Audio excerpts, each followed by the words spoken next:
Estas entradas solemos prepararlas con cuidado, a veces en moto, a veces escondidos ahí atrás. En esta ocasión yo dije, no hay que preparar nada. ¿Por qué? Porque es un programa en vivo y consideramos que ustedes tampoco se preparan mucho ahí y ensayan para ver la manera de estarnos escuchando.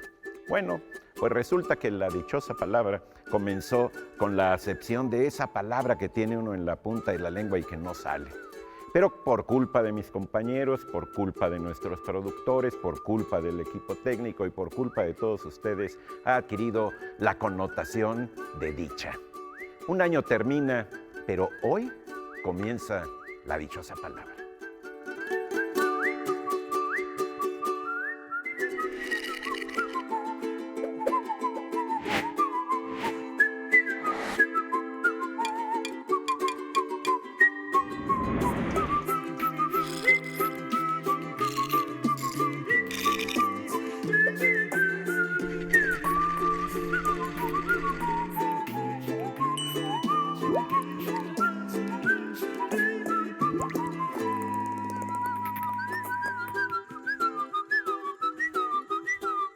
Pues se termina el año, la temporada dichosa y se termina también diciembre. Lo que no se acaba nunca son las palabras, los refranes. Este año he intentado abrir cada programa recordando esos refranes que siempre tenemos a la mano para poder echar mano de la sabiduría. Los de hoy tienen que ver con diciembre y puesto que también está acabando, pues no está mal terminar con algunos que hablan de este mes, que dice que diciembre es del año el mes más anciano. Amanecer y anochecer en diciembre es casi a la vez. Del 1 de diciembre en adelante, el invierno ya es constante. Lo que es constante es que nos encanta estar aquí con ustedes, nos encanta poder hablar de lo que más nos gusta y, sobre todo, invitarlos a que la lectura nunca acabe. Es una dicha estar esta noche otra vez aquí. Yo soy Laura García. Detrás del muro blanco de los días calla el misterio. Pródigas, las horas nos llevan de la mano a las auroras de sus sorpresas y sus alegrías. Días, horas, auroras y alegrías llenen de dicha, pródigas, las horas de un año nuevo tal que sus auroras renueven la aventura de sus días. Cuente el reloj la dicha de las horas que palpitan al ritmo de los días luminosos de espléndidas auroras. Y pruebe con los suyos alegrías que hagan volar los años como horas y transcurrir los años como días. Esto lo escribió Salvador Novo. Yo soy Pablo Boullosa. Buenas noches. Echar el muerto. Ya Tucídides nos cuenta que esta expresión era muy usada en la época de la guerra del Peloponeso, cuando la peste asoló a Atenas y era muy peligroso enterrar a los propios muertos que acababan de sufrir esa terrible enfermedad, esa terrible plaga.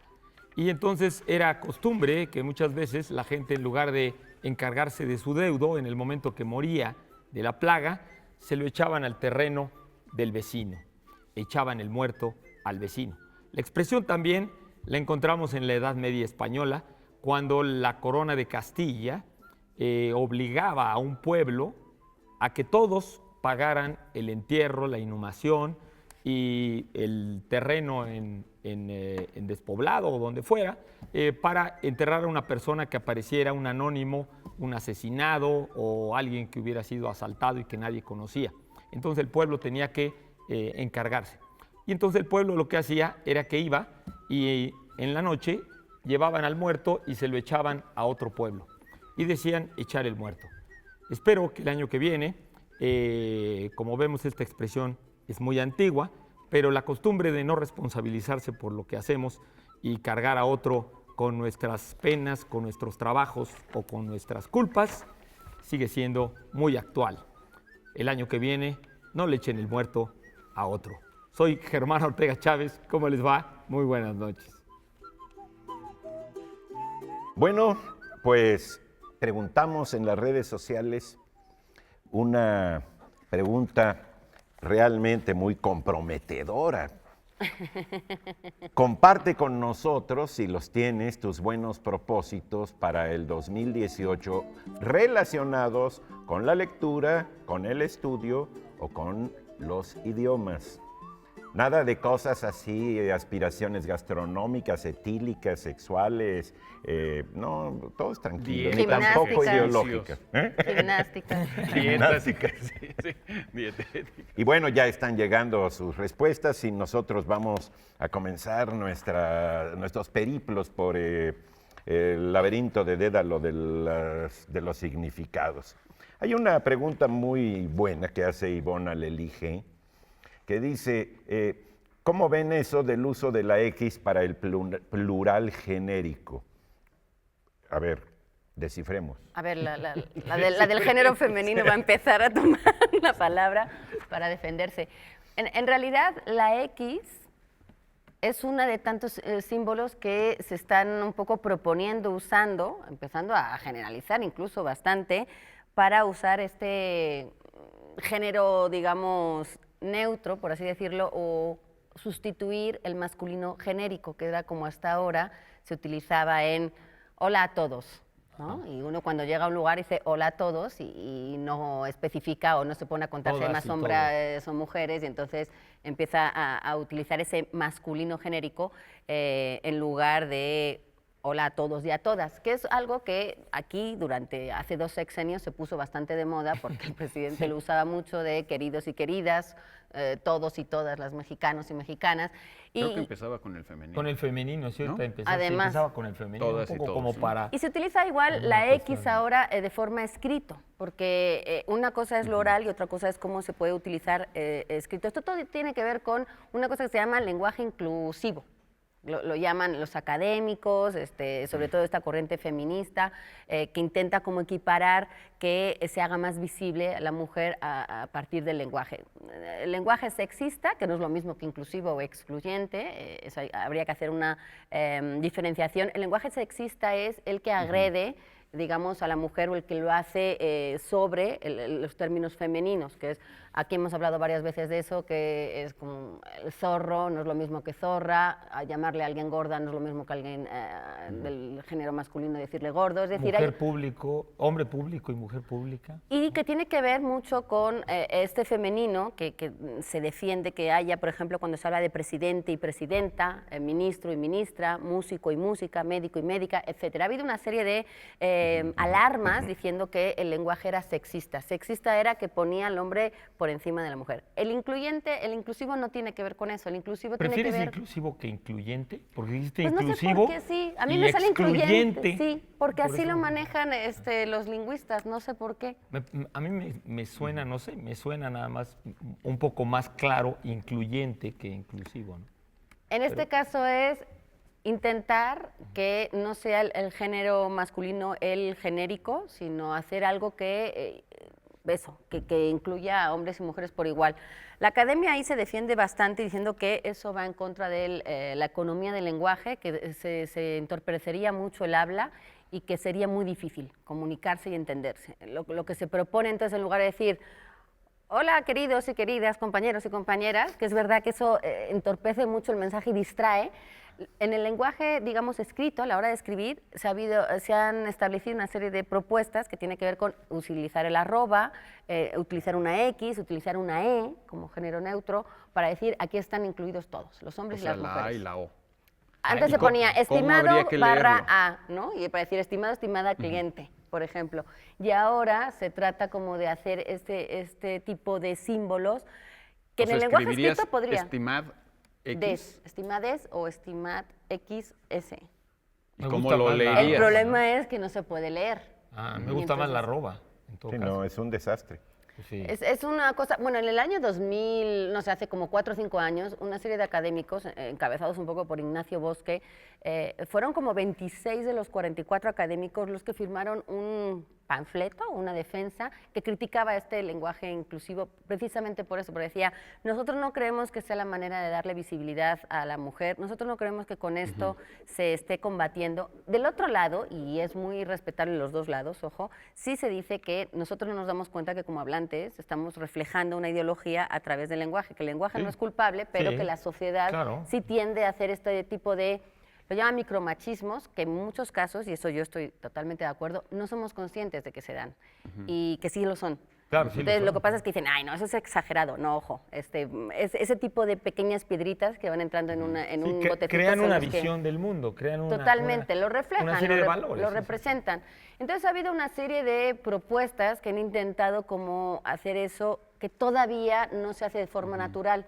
Es decir, en algún momento yo creo que sí lo veremos de una forma más natural, pero ahora mismo todavía es un poco hasta molesto, ¿no? Porque se dice que esto es un cambio que se está dando, que es algo que está sucediendo y que tardaremos un poco en ver los resultados o qué es lo que los hablantes terminan haciendo, porque al fin y al cabo esto es de los hablantes, como todos hemos visto que la lengua decide la evolución los hablantes y habrá que ver en qué queda.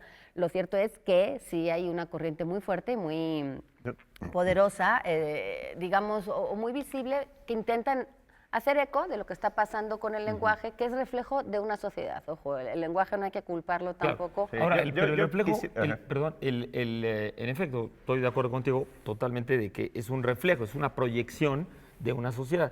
Pero yo creo que un poco el punto es que al mantener ese lenguaje, pues ese lenguaje retroalimenta y reeduca a las nuevas generaciones ideología. en una visión, ¿no? O sea, Yo creo que una cuestión es el género gramatical, que se refiere a la clase, digamos, no, y otra cuestión es el sexo.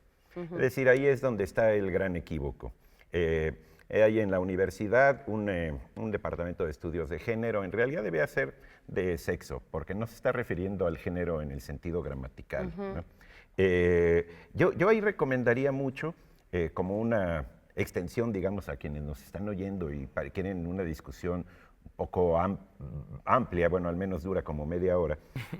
Ahí anda circulando en el Facebook, en el YouTube, una plática que dieron en un interrogatorio Concepción Company y Gonzalo Celorio, ambos, no ambos y ambas, ambos, miembros de la academia.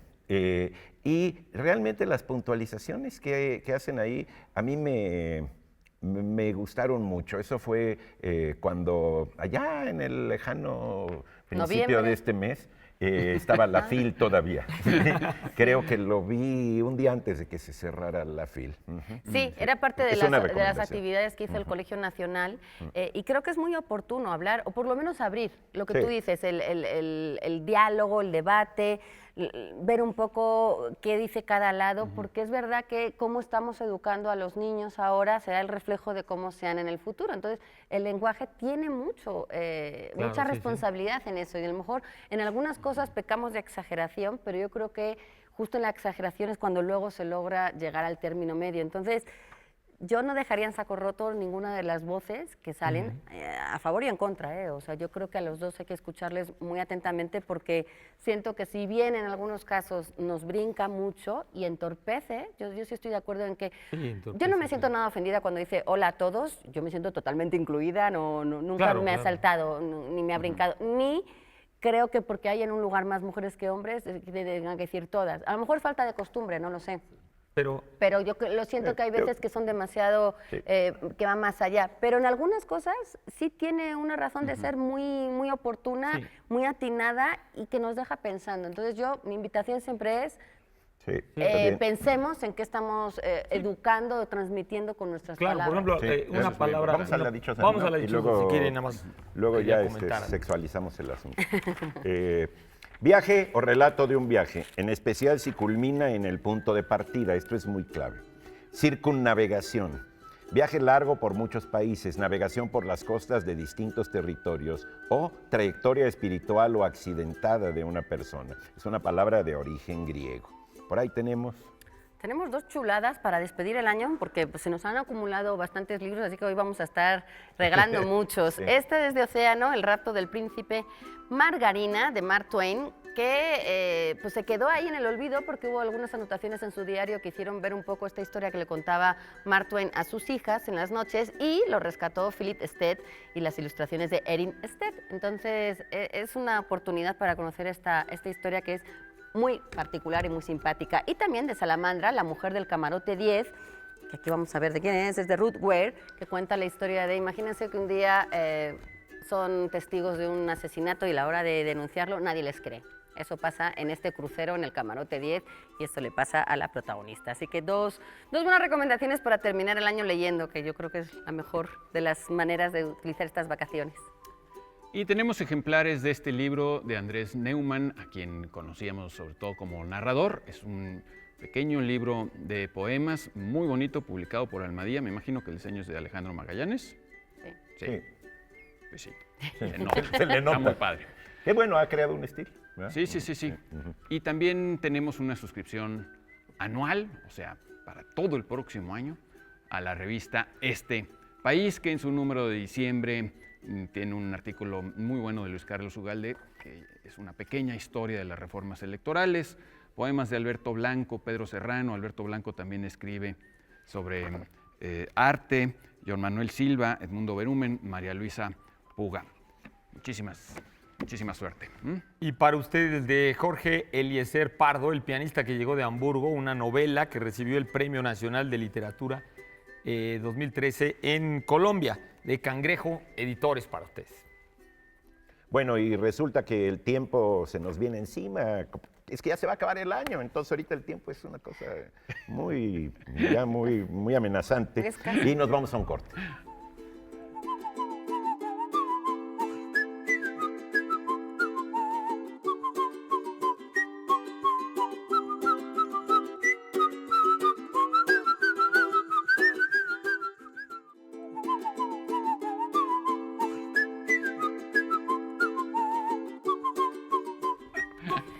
Seguimos aquí, minutos finales de esta dichosa temporada y tenemos tantas ganas de decirles tantas cosas que aquí no paramos de hablar ni siquiera en los cortes.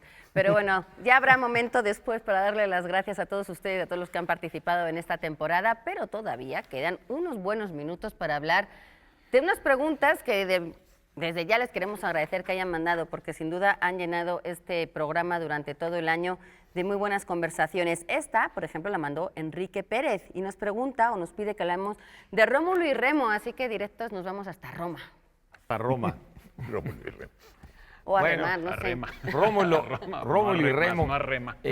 Bueno, Más rema. alguna vez, no me acuerdo si lo mencionamos aquí, Rómulo y Remo son, pues, primero que nada, una historia que dicen los literatos y los mitólogos, que es parte de una de las muchas historias arquetípicas de los gemelos enemistados, ¿no? Que aparece en muchísimas literaturas y en muchísimas mitologías, en muchísimas historias. O sea, Caín y Abel, y existen en la mitología griega, en la mitología india, en la mitología china, de gemelos que se pelean, ¿no? Que tienen algún tipo de conflicto y que en algunos casos no se matan, pero en el caso de Rómulo y Remo, sí, uno asesina al otro, ¿no? En este caso sí. En este caso sí. También desde un punto de vista simbólico y mitológico, Rómulo y Remo también repiten una historia muy socorrida en las literaturas del cercano oriente, que son los hijos abandonados en una cesta en un río, ¿no? Cosa que encontramos en Moisés, en uno de los hijos de Apolo, lo encontramos en Shapur, el gobernante persa, lo encontramos en muchos, en Ciro el Grande incluso, de que se ¿Y supone será que verdad lo de la cesta o es justo un recurso? No, yo creo que, yo por eso lo estoy mencionando, yo creo que realmente Digo, todos son responde leyendas, evidentemente, pero a una estructura simbólica, ¿no? Una estructura simbólica de los hijos que no pueden ser reconocidos por los padres porque hay una circunstancia de peligro y entonces que la madre tiene que sacrificarse y ponerlos en un río. Sí, Incluso- es obviamente una mentira, porque las cestas tienen hoyitos. Nunca hay Se hunde. Pero Por yo cierto, creo que las es porque el cestas ya río las tiene llamamos corriente Moisés, y entonces incluso, es muy ¿no? fácil que Claro, justo claro, sí, a las A las cestas cestas en avance, México ¿no? le llamamos O sea, varias. en un río es muy fácil justo que no se quede ahí la cesta como si fuera un pantano, que es como muy fácil encontrarlos, Ah, bueno, sino que por eso, corren, pero- avanzan y entonces es más fácil contar que alguien los encontró Alguien en los otro No, lado. pero bueno, y después los rescata una loba y los amamanta. O sea, pues no, o sea, no es que sean, o sea, eso no se puede leer de manera literal, hay que Claro. leerlo todo como símbolos. Ahora, Como leyenda. también el otro elemento simbólico y mítico o arquetípico, ¿no? Es el hecho de que son los primeros niños en la literatura occidental feraces, ¿no? Los niños feraces, o sea, de fiera, los niños que fueron educados por fieras, ¿no? Se le llama feraces, por ejemplo, a Mowgli en el libro de la selva, o a Tarzán, Tarzán. ¿no? Que son No, los que... el de la película, que ese sí fue un caso real. Sí, la hay película algunos. alemana de De Herzog, ¿cómo se Kaspar llama? Hauser. Exactamente, de ese sí es un Kaspar caso Hauser. real. Son, o sea, niños que crecen sin enseñanza Sin contorno. humana. Sin ¿no? mundo humano Sin alrededor. mundo Sin un humano, sin contorno cultura humano. humana. Entonces, pues Rómulo y Remo es un caso famoso también.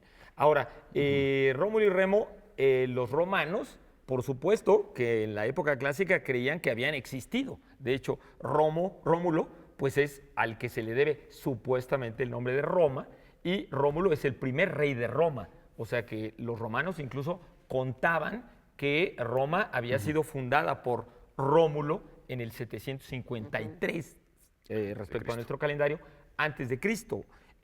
Cosa que pues implica que los romanos contaban año con año y partían de que sí había existido Rómulo, ¿no?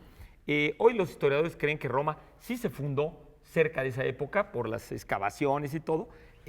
Es más o menos mediados del siglo VIII antes de Cristo, pero la mayor parte de los historiadores creen que pues, Rómulo no existió, que es realmente un símbolo, o probablemente fue un personaje real, pero luego como Alejandro Magno o como Napoleón, o con el paso del tiempo se empezó a mitificar su figura y se le empezaron a agregar símbolos, tradiciones, etc. Ahora, Rómulo también realmente tiene que ver con el nombre de Roma, pero no porque Roma se llamara por Rómulo, sino ahora los romanos. Yo leí un libro justamente de un italiano, de una enciclopedia de Roma, que decía que hoy la mayor parte de los investigadores creen que el nombre de Rómulo viene realmente de Ruma, que es de donde viene rumiar, y que originalmente rumiar, que lo utilizamos hoy para los animales, digamos estos animales herbívoros que comen y tienen dos estómagos, y entonces rumiar quiere decir que te comes las hierbas y luego el animal las vuelve a regurgitar y entonces las vuelve a masticar y las pasa luego a otro estómago. Pero realmente la palabra originalmente quería decir chupar, quería decir mamar. La palabra ruma quiere decir mamar. Y los romanos aplicaron esta palabra desde tiempo inmemorial, incluso es una palabra etrusca, estaban muy fuertes. para chupar cuando los bebés chupaban, mamaban, ¿no? Y entonces Rómulo y Remo son los que chuparon y mamaron no solo de la loba, sino chuparon de una higuera, del Ficus ruminalis, que se llama así, el árbol que fue chupado, el árbol mama, ¿no? Que es un árbol sagrado que todavía te enseñan en Roma, teóricamente, que está en el Monte Palatino, y que estaba en la puerta de la entrada donde la loba se supone que dejaba a Rómulo y Remo cuando iba a buscar comida, y los dejaba junto a la higuera, y Rómulo y Remo chupaban de la higuera el líquido de la higuera blanco que la loba arañaba, ¿no? O sea, que quiere decir que el árbol también era una especie de nodriza de ellos. Y que la palabra, por lo tanto, Roma, viene realmente de rumiar, no de donde los romanos querían hacerla provenir, que era de una forma inversa de decir la palabra amore, ¿no? Amore, amor. Roma, entonces, amor. Roma, amor. Entonces, que era el nombre secreto de Roma, era el amor, ¿no? Que era el amor. Que Entonces, tampoco, porque si le dicen amore, pues sería Roma. Roma. Yo nada más lo Amor. dejo ahí. Es broma, es broma. Es Bueno, broma. solamente me gustaría añadir dos cosas. En lo de Rómulo y Remo también está esta idea como de un pecado original, ¿no? Que también la tenemos en la cultura judeocristiana, ¿no? O sea, teóricamente Roma iba a vivir esos periodos tan turbulentos, tantos golpes de Estado, guerras civiles, por ese pecado original de que viene de una cosa espantosa, de un fratricidio, ¿no? Y bueno, pues nada más. bueno, la otra cosa, es que muchas veces se dice que Eneas es el fundador de Roma, y eso teóricamente también en la mitología lo fueron acomodando para que eso fuera unas 10 generaciones antes de que Sí, suena muy bonito Ascanio, todo, el hijo porque de Eneas, descendientes, es que Sí. Rómulo y Remo son los descendientes supuestamente de Eneas, ¿no? De Eneas, porque 10 Eneas no generaciones llegó a- después, que tampoco... De Ascanio, ¿no? Bueno, o sea, de Eneas. ¿no? De Eneas, sí, que Eneas se supone que llegó ahí, se casó ahí con una persona y pasaron muchas generaciones, y luego Rómulo y Remo de Rea Silva, que también el nombre de su mamá es un nombre absolutamente simbólico, porque Claro. Rea es el nombre de la diosa de la tierra y Silva quiere decir bosque, ¿no? Mucho Con supuesto dichosa ahí palabra. en la fundación, en esa leyenda de la fundación, como que estaba hecha a partir de refugiados, lo cual, bueno, pues suena también muy Pero idílico, eso pero también no. pasa con los mexicas, también venían Claro. de Y otro suena lado. en todas las ciudades Tuvieron que antiguas, construir un tiene que mito. ser así. También venían remando. O que no había mujeres y las fueron a raptar bueno, una cosa, lo que no es supuesto, es totalmente certero, es nuestra dichosa palabra de hoy. Ah, sí. Y entonces hay una palabra escondida detrás de esa definición que ustedes nos pueden mandar por todas las vías de comunicación que tenemos abiertas para que se puedan llevar los estupendos libros que tenemos este año. Viaje o relato de un viaje, en especial si culmina en el punto de partida. Circunnavegación, un viaje largo por muchos países, también se llama así, o también la navegación por las costas de distintos territorios. Es también llamado así a la trayectoria espiritual o accidentada de una persona. Es una palabra de origen griego y es una chulada. La Cafetería El Péndulo nos manda varios ejemplares de este clásico de Jane Austen, Sensatez y Sentimiento. Vivimos en una época que abunda en lo segundo y carece casi completamente de lo primero. Para ustedes, de Jeremy Mercer, en editorial Malpaso, una cortesía de Malpaso, esta obra, la librería más famosa del mundo, que hace referencia a esa librería, en efecto, Shakespeare and Company, que es una de las más tradicionales y de más abolengo, diría Laura, de Europa. Y tenemos, por cortesía de Anagrama, 2 novelas, una de Vicente Molina Foix, El joven sin alma, uno de los poetas novísimos, y de Luis Magrín Ya, Intrusos y huéspedes. Pues recuerden, pueden escribirnos ya en Twitter, en Facebook, en correo, llamarnos por teléfono. Todavía tenemos eso, la dichosa palabra, así que no lo dejen en saco roto. Tenemos tiempo para una palabra más y esta va a ser... A ver esta me gustó. A ver qué tal la llevamos a cabo. Marina Lagos dice, ¿de dónde viene la palabra conspirar? Vamos a conspirar esta noche. Viene viene del verbo latino que significaba soplar, viene de soplar, pero es una familia muy amplia y muy bonita porque tiene que ver con aspirar, con inspirar, con respirar obviamente, con expirar, o sea, sacar el aire, con expirar, o sea, chupar faros, ¿no? En vez de chupar higuera, Sí, con transpirar, Hablando de etcétera, chupadores etcétera. hoy. Y digamos, lo bonito yo creo de la palabra conspiración es que te habla de cuando estás respirando junto a alguien, ¿no? O sea, cuando estás respirando el mismo aire o soplando lo mismo o aspirando a lo mismo. Cuando te juntas aspirando a lo mismo, pues ya estás en una conspiración. Casi siempre la palabra conspiración tiene como connotación como política, negativa, pero no siempre, ¿no? Hay conspiraciones muy padres, creo yo. Mi maestro José Antonio Marina hace un llamado a la conspiración educativa, por ejemplo, ¿no?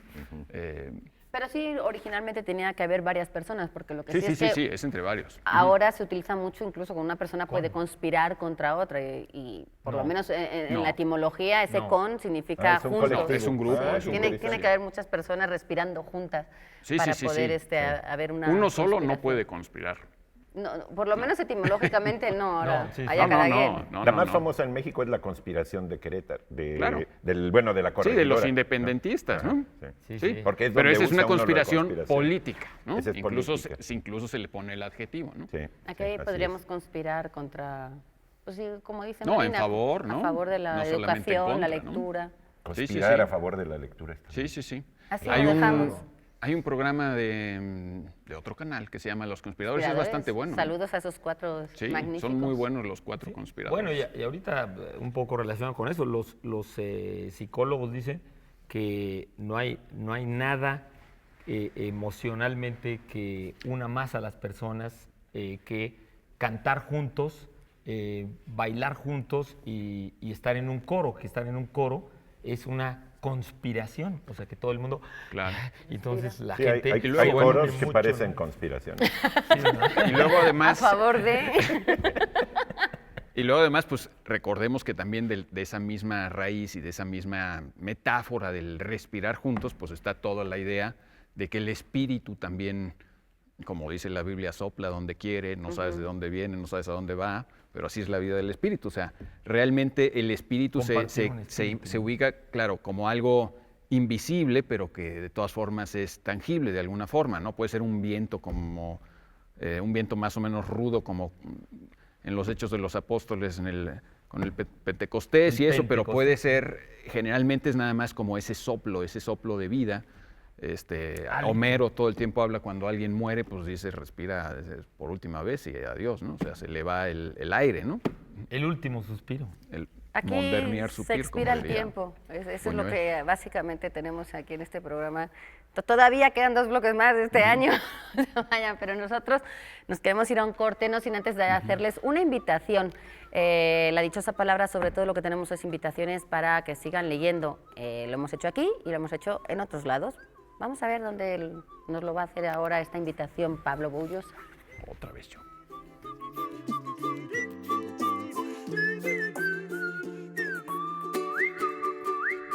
El doctor Atl, peor conocido como Gerardo Murillo, dejó escrito que los habitantes de la antigua Atlántida hablaban ni más ni menos que náhuatl. Claro que como autoridad intelectual, el doctor Atl también afirmaba comprender el lenguaje de las hormigas. A mí me gustaría invitarlos a leer este pequeño libro, Nueva Atlántida, de Francis Bacon, publicado por primera vez en 1627. Es un libro importante dentro del género de las utopías, pero también singular, ya que no postula una sociedad totalmente armónica, sino una sociedad abierta a los nuevos conocimientos y a las nuevas tecnologías. En una época como la nuestra, en la que el racionalismo está haciendo crisis hasta en los lugares más insospechados, vale la pena releer Nueva Atlántida de Francis Bacon, en especial en esta edición tan bonita del Fondo de Cultura Económica, el CIDE y la Jaula Abierta, que cuenta también con un estupendo prólogo de José Antonio Aguilar Rivera. Para sacar provecho de este libro, no hace falta comprender el lenguaje de las hormigas.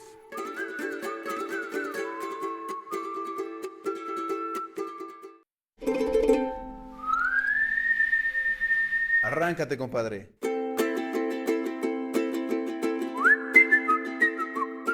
Hola, ¿qué tal? Soy Gustavo Calzada. ¿Qué tal? Soy Juan Raúl Rusti. Nosotros hicimos los arreglos de las piezas para esta temporada, la 15ª de La Dichosa Palabra. Y estamos muy felices de estar participando y vamos a seguir torturándolos. Pues muchísimas felicidades a toda la producción del programa, a todo su auditorio por estos 15 maravillosos años de un programa también igualmente maravilloso. Tan dichoso. Tan dichoso. Gracias. No, pues al contrario, nosotros somos quienes agradecemos a Rafael y a Gustavo el haber pues preparado esta música que también nos ha cobijado este buen año. Vámonos rápidamente con otra pregunta de nuestro culto público. Luisa Alvarado nos pide que hablemos de muchas cosas, pero también que hablemos de Juan García Ponce. No muchas cosas. Es que no vamos a hacer, no podemos... Sí, se está reeditando, eso es muy bueno. ¿Juan García Ponce se está reeditando? El fondo lo reedita, o al menos ha recopilado algunas de sus obras. Es un autor muy influyente en los años, digamos, de los 60 por ahí. Sí. Pertenece a la llamada generación del medio siglo, donde estaban Inés Arredondo, una extraordinaria escritora, Salvador Elizondo, Tomás Segovia, Antonio Alatorre, una generación muy amplia, no solamente de escritores, sino también de otras profesiones, ¿no? La literatura de Ponce es una literatura que tiene su estilo, es muy psicológica, ¿sí? Casi no pasa nada en términos de acción en sus novelas o en sus cuentos, pero es solamente motivaciones, pensamientos, subjetividades, una literatura que se juega mucho entre lo que pasa afuera y lo que pasa adentro. Siempre está el narrador interpretando eso. Yo recomendaría, digamos, para empezar con Juan García Ponce, leer un librín que se llama Encuentros, que son 3 cuentos un relato largo y 2 cuentos cortos. La plaza, la gaviota y el gato. ¿Perdón? Estaba en el Fondo de Cultura también. En el fondo. Y ahí está. La plaza, Sí. la gaviota y el gato. Y el gato. El gato incluso fue un cuento que luego se convirtió en novela. Yo no conozco la novela y no me explico cómo la de haber podido ampliar, ¿sí? Porque en realidad el gato es una relación entre una pareja que está como triangulada con la presencia siempre constante del animal doméstico, ¿sí? Para no tener anfibologías con eso del gato. ¿Perdón? No, sí, termina porque yo quiero añadir algo Sí, sobre bueno, ese nomás caso. quisiera añadir una cosa. La generación del medio siglo proyectó mucho su actitud, que criticaba mucho todas las ideas de la Revolución Mexicana y las cuestiones de ese tipo ideológicas. La proyectó mucho a través de la Coordinación de Difusión Cultural de la UNAM, de la Casa del Lago y de la revista de la universidad. Ahí, en esos momentos, en esa época, tomó realmente un papel protagónico y funcionaba como una especie de Secretaría de Cultura la universidad, ¿sí? Y para ello sirvió como una gran plataforma. Yo ahí recomendaría una recopilación de ensayos sobre García Ponce que publicó ERA, cuyo autor es Armando Pereira, de quien regalamos hace unos meses un libro de poemas. Eso es lo que iba a decir. Pablo, ¿qué querías? Bueno, yo quería nada más decir que yo lo leí muchísimo, lo admiré muchísimo, nunca lo conocí. Creo que personalmente también de un ejemplo de una fuerza interior tremenda. Era, yo creo que un cuate bastante incorruptible y que era, bueno, no sé, la verdad yo no lo conocí, pero de su fuerza interior sí, porque todos sabemos que tuvo una enfermedad espantosa. Terrible, sí. Durante muchos años vivió pues, postrado en una silla de ruedas y sin embargo produjo muchísima literatura a lo largo de todo eso. Y las anécdotas que cuentan de él yo creo que ya son casi leyendas y tienen un poco que ver con sus novelas, porque en sus novelas constantemente hay, pues no solo triángulos amorosos, sino que hay, y él lo que procura es una mezcla como de asuntos filosóficos con erotismo y todo mezclado. De una forma muy peculiar. Creo que el que no entienda eso, creo que ese es el meollo de sus novelas en muchos casos. Es su obra quizá magna con la que intentó entrar al mercado de España, yo creo que fracasó, que se llamó Crónica de la Intervención, 2 volúmenes así, muy grandes. Yo me acuerdo como joven lector lo caros que eran esos libros y lo difícil que era juntar dinero para adquirirlo. Y ya cuando tuve dinero ya no tenía tanta pasión por Juan García Ponce, pero bueno, eso me pasó también hasta con los postres, ¿no? Sí. Cuando ya tuve dinero para comprármelos ya no podía. Ya no podías comer. Ya no podía comérmelos También todos. fue un introductor de escritores como importantes. Robert Musil o Thomas Mann. Emito Mondoderer, y de las artes plásticas también. Fue un gran promotor de las artes plásticas y un editor de revistas. Hizo esa revista La revista mexicana de literatura, bueno, era parte de ahí. Y luego él tuvo una revista que se llamaba, no me acuerdo cómo, que hicieron números monográficos, uno sobre el oro muy bueno, y que la revista quebró porque les hicieron un fraude por ahí unos artistas. Sí, creo que ahorita que mencionaba los 60s, en efecto, creo que el papel de García Ponce, que fue, como tú muy bien lo dijiste, Eduardo, fue también un hombre muy preocupado por la construcción cultural de los mexicanos en ese momento, ¿no? Entonces, por eso tenía muchos contactos con pintores y con grabadores. El hermano de mi madre era su amigo, yo no lo conocía tampoco personalmente, pero mi tío hablaba mucho de él y García Ponce lo apoyó incluso en irse a París y mi tío le fue al principio muy bien. Y él era hermano de Fernando García Sí, sí. Ponce, de la tradición de la ruptura, del Museo Felgueres. Esos grandes murales, uno de ellos es de Zacatecas. Fernando. Y García esa ruptura era justamente con ese discurso oficial de la Revolución Mexicana. De alguna manera los dos hermanos Sí, tenían eso. y además en se común. parecían mucho, ¿eh? Hablando de ¿Ah, sí? Rómulo y Remo, sí se parecían. Sí se Pero no parecían. como Rómulo y Remo. No como Rómulo. Y, Venían de también Yucatán, sí lo mencionaste, ¿no? eran de una familia Yucatán, sí. yucateca. Él introdujo también en México a muchos de los grandes teóricos del Colegio de Sociología. Él habló mucho de Georges Bataille y de su famosísimo libro del erotismo, sí. respecto a lo Klossowski. que Pablo mencionaba, ¿no? Y él decía que era verdaderamente genial, ¿no? Genial las ideas de Bataille respecto a la antropología y a la visión de la sexualidad. Sí, le gustaba Justamente- mucho jugar con la cuestión de la perversión, la noción de lo perverso, ¿no? Que justo en tiempos, el otro día estaba abriendo el New York Times y hay todo un movimiento para prohibir las obras de Balthus, uno de los pintores preferidos de García Ponce, por cierto.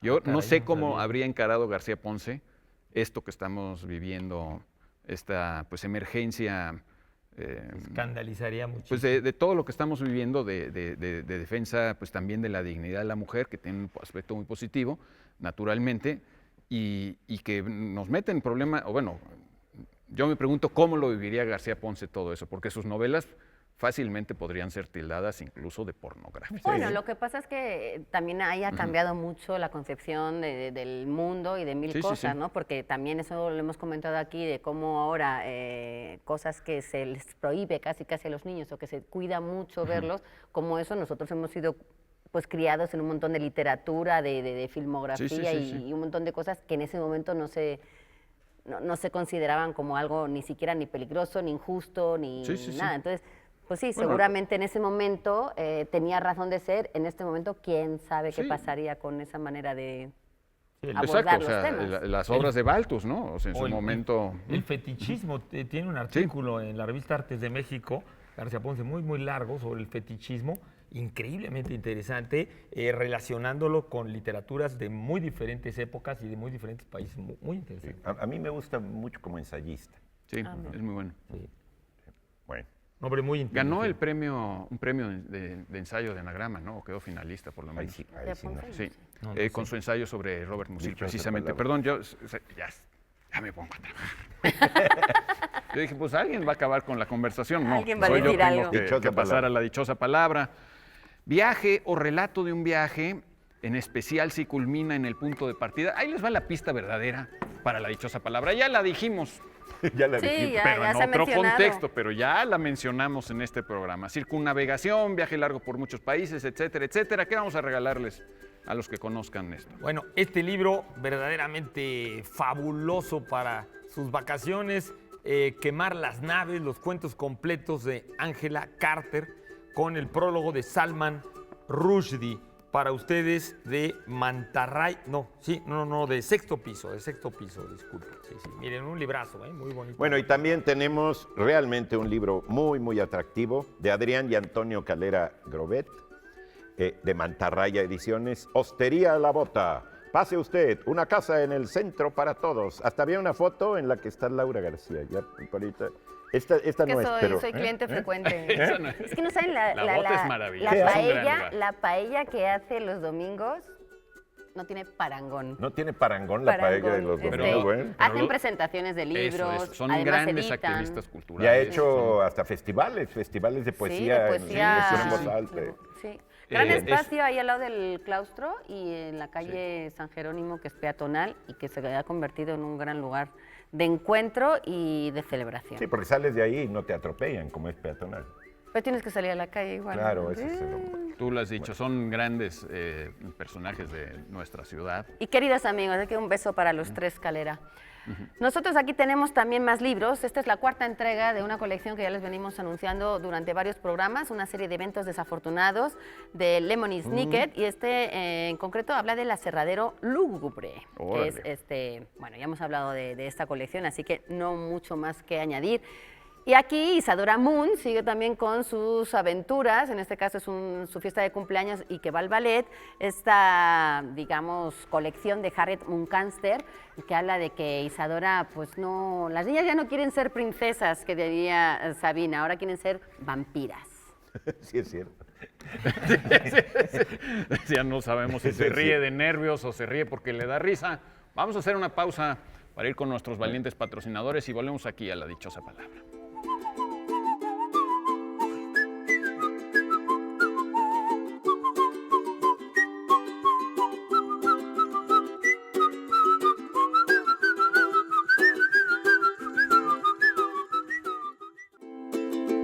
Quiero felicitar a La Dichosa Palabra por sus 15 años de permanencia. Qué maravilla que hayan llegado a una temporada 15, a un año 15, porque sobre todo en este país es importante reflexionar, es importante hacer sentir el peso de las palabras. Porque de veras responden a lo que debe ser un programa cultural en medios de comunicación.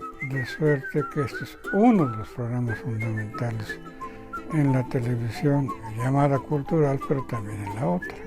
Yo que escribía Cajón con G, tuve que cambiar todo mi concepto de la vida, de la escritura, del pensamiento y de todas las cosas que tienen que ver con la palabra. Pues sí he aprendido muchísimo, palabras que no sabía lo que significaba, palabras que ni siquiera había escuchado. Creo que la irrupción de La Dichosa Palabra ha sido muy buena para todos, para el público y no solo para el público especializado, el público culto, entre comillas, sino para todos los que miramos la televisión. Muchos años de aprendizaje, muchos años de verlos desde casa, detrás de la pantalla.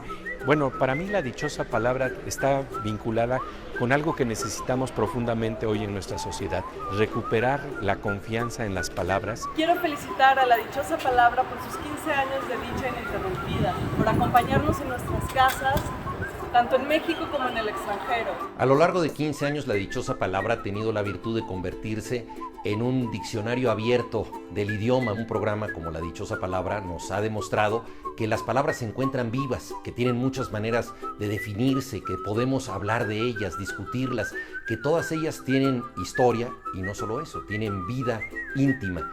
Es el único programa de la televisión mexicana donde el personaje principal es la palabra y el lenguaje, y eso hay que festejarlo. Así que un abrazo dichoso y orgulloso por haber sido parte de la historia de La Dichosa Palabra a todos los que hemos formado parte a lo largo de estos 15 años de este programa. Felicidades por sus 15 años. Un abrazo. Vaya mi abrazo, mi cariño y mi deseo de que me inviten a la fiesta. Gracias por haber estado con nosotros tanto tiempo, que sean muchísimos años más. Felicidades, pues, a todos los que hacen La Dichosa Palabra. Un abrazo, Iraida Noriega, les mando un abrazo. Pues muchísimas felicidades, queridos amigos de La Dichosa Palabra. Mi más sincera y profunda felicitación a este programa emblemático de Canal 22. Un abrazo fuerte y felicidades por estos 15 años. Una gran felicitación por estos 15 años y pues gracias por realizar este programa tan necesario. Un abrazo muy fuerte, muchos años más de dicha. Felicidades. Abrazos. Felicito a La Dichosa Palabra por la muy sabrosa sopa de letras que nos han dado a lo largo ya de 15 años. Ha sido todo un banquete.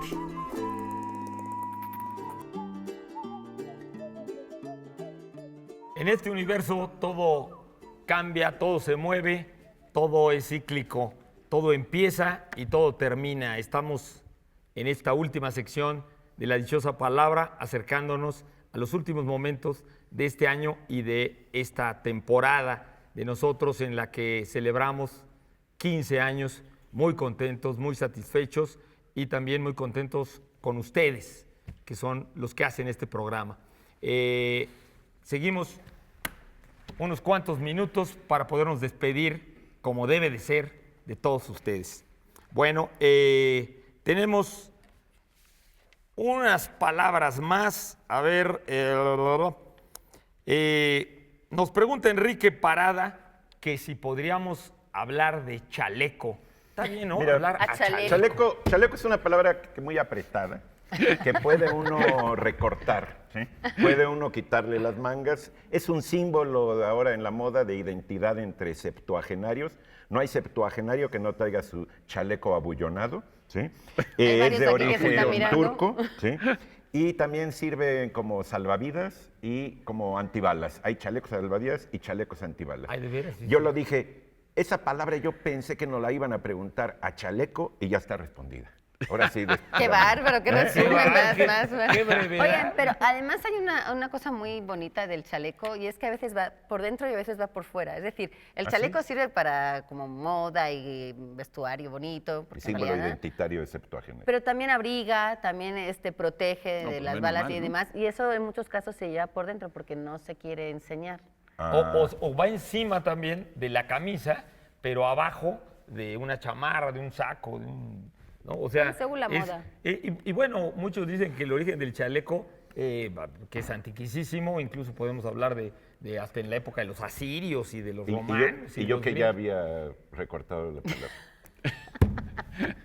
Los picapiedra usaban chaleco. Los picapiedra usaban chaleco, pero tiene que ver con la movilidad de las manos. Sí, Una cosa claro, curiosa del chaleco es que el brasier, el sostén, viene del chaleco que usaban las mujeres.